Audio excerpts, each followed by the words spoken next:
Tonight on Streetwise, we take a look at how your emails and files can be accessed by computer hackers or your boss, and we examine the steps you can take to make your files confidential. But first, the controversy surrounding the anti-malarial drug Lariam. So you're looking for 2 weeks in Kenya? Yes, please. The chance of an exotic holiday is becoming more attainable, with many travel agencies offering more affordable packaged holidays to faraway destinations such as Kenya and Thailand. However, holidaymakers to exotic locations should be careful, or they may get more than a golden suntan. One disease that many travellers must protect against is malaria, which kills between 2 and 3 million people a year. The parasite is carried by mosquitoes and can infect humans with a bite. Mefloquine, also known by its brand name of Lariam, has proven an effective medication against malaria, especially in areas that are resistant to other drugs. However, Lariam is increasingly becoming associated with side effects that in some cases can be devastating. Before I took Lariam, I had a very good life. I really enjoyed my life. I had a good job, which I got a lot of pleasure from. I was very involved in sport. Since I took Lariam, and that's over 2 years ago, I am far too sick to work. I have no social life to speak of, and I certainly couldn't play any sport when even walking to the end of the road is a very big problem at the moment. Before I took the Lariam in August, September 1996, I was a healthy person. As I've said, I was a runner. I was able to hold down a full-time job. I was able to look after my family. I was able to go out and about. I was able to do a lot of things and enjoyed my life. But now life is very different. I suffer from very bad anxiety. I suffer from insomnia.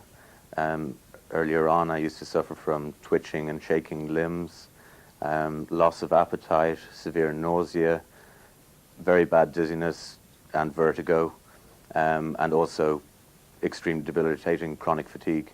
At the beginning of 1998, I began to suffer very badly from exhaustion.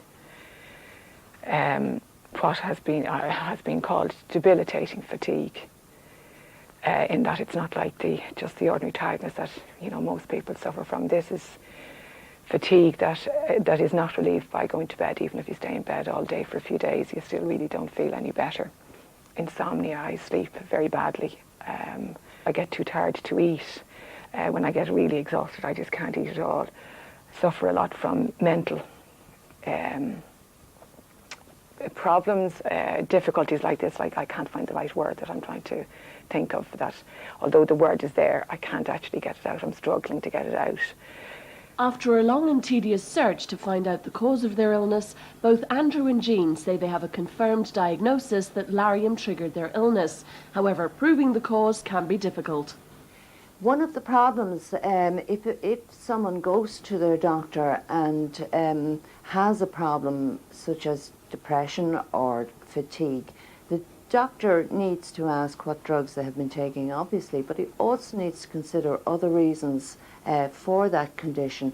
And it is not necessarily always a straight line between the condition and taking a drug. It may or may not be due to the drug, and you need to outrule all other causes.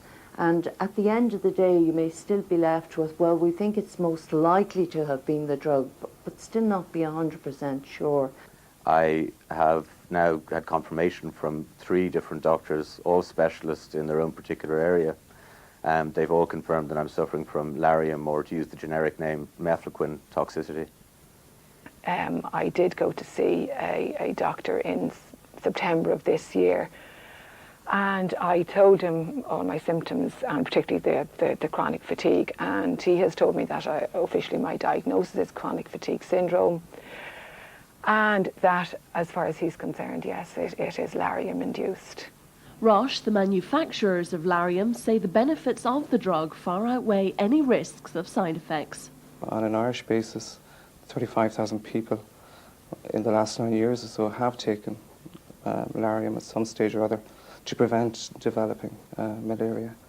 In taking that tablet, 8 deaths have been prevented, and many, many hundreds of malaria sufferers have also been prevented. We're fully aware that there are a number of side effects, and this is not new. As more people take the drug, both doctors and Roche learn about the implications of side effects and can add to the list of contraindications that come with the pack. But what tests were conducted before the drug was released on the market? Most of the studies to date have been done on military personnel who go away for long-term trips. So the two groups left out are people going for short-term travel and female patients, because most of the military will be male patients. The information coming through now is that more females than males tend to get significant side effects from mefloquine. Two of the most well-known studies into the incidence of side effects are the Roche-sponsored research and the MASTA British Medical Journal study. The Roche-sponsored research found that 1 in 10,000 people will suffer from serious side effects. The MASTA BMJ study found that 1 in 140 will suffer neuropsychiatric symptoms. The reasons of the huge difference in the incidence is due to how the research was conducted. The Roche study found that 1 in 10,000 will either die, suffer long-term hospitalisation or become disabled. The BMJ MASTA study found that 1 in 140 will suffer a neuropsychiatric symptom. I think when you refer to that study and quoting 1 in 140 as being the neuropsychiatric symptoms, this is recognised by Roche as being true and valid.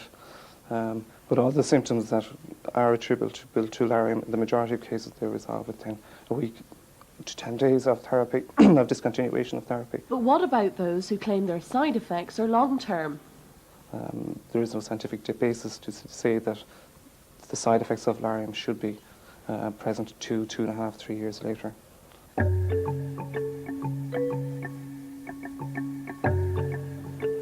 Despite the risks of side effects with anti-malaria drug therapies, the threat of the disease is so serious that protecting against malaria is essential. There are a number of drug regimes available for a highly endemic, multiply drug resistant area. Lariam is recommended in particular for sub-Saharan Africa, where the malaria is highly endemic and there does tend to be a high level of drug resistance.